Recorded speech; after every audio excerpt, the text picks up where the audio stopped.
So now we have a couple of people who were our featured people, poets. James Deahl. James, welcome. Yeah.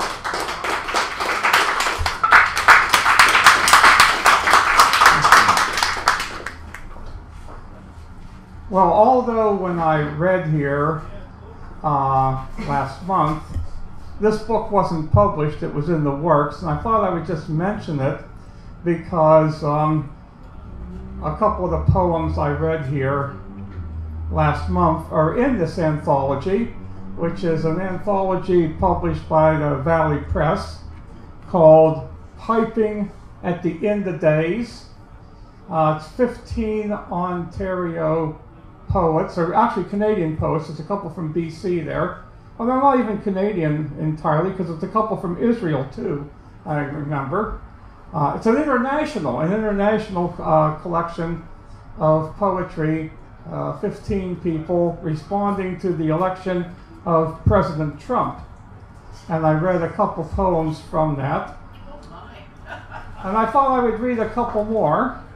The first one I wrote was last year, and I was listening to Donald Trump being interviewed, and he was expressing his admiration for Benito Mussolini. And generally, people who want to be the president don't express admiration for fascists. But then, most recently, he endorsed the fascists in the French election that's coming up, and hoped that the fascists would win there.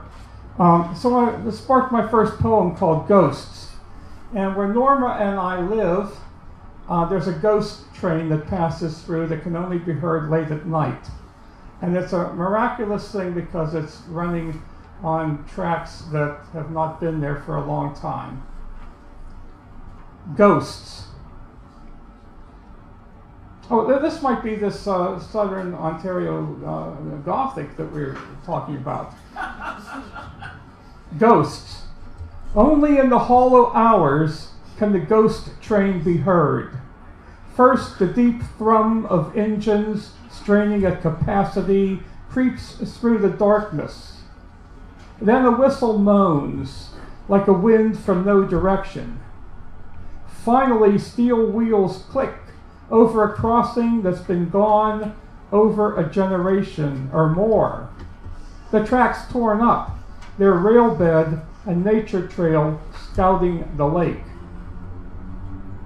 Black sounds pass through black trees, perhaps the tread of marching feet patrolling the Appalachians, waiting in narrow valleys where daylight seldom falls, and no army has maneuvered since the French and Indian Wars. Or the specter of Mussolini, risen from his grave for a different time, a different country. And my other poem I want to read tonight is one of the more recent poems sparked by President Trump. And this starts off with a line and a half that I quote from the great Spanish poet Antonio Machado. And my rough translation of the Spanish is a frontier song of death, silence, and oblivion. On the border. How soon forgetting erases death, the way winter lies forgotten in spring's arms. Here by the St. Clair, the silence that has enveloped Americans, their breathless fear, is hard to comprehend. January's almost over. River waters remain unfrozen. The border still liquid, flowing south from Huron to Erie, flowing into a thirst for violence no tavern brawl could slake.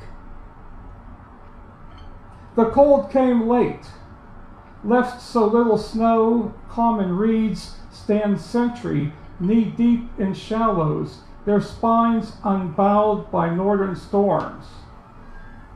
Winter forgotten, Flickers returned from Virginia, cardinals from their Pennsylvania home, months early.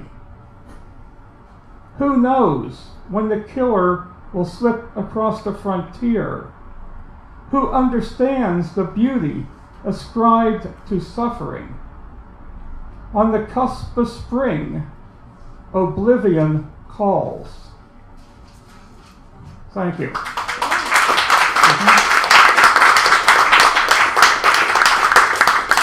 And I'd like to recommend this anthology, Piping at the End of Days, because two regulars, who curiously enough are not here tonight, but two regulars from this gathering, Andreas Grip and his wife, are among the 15 contributors. Oh,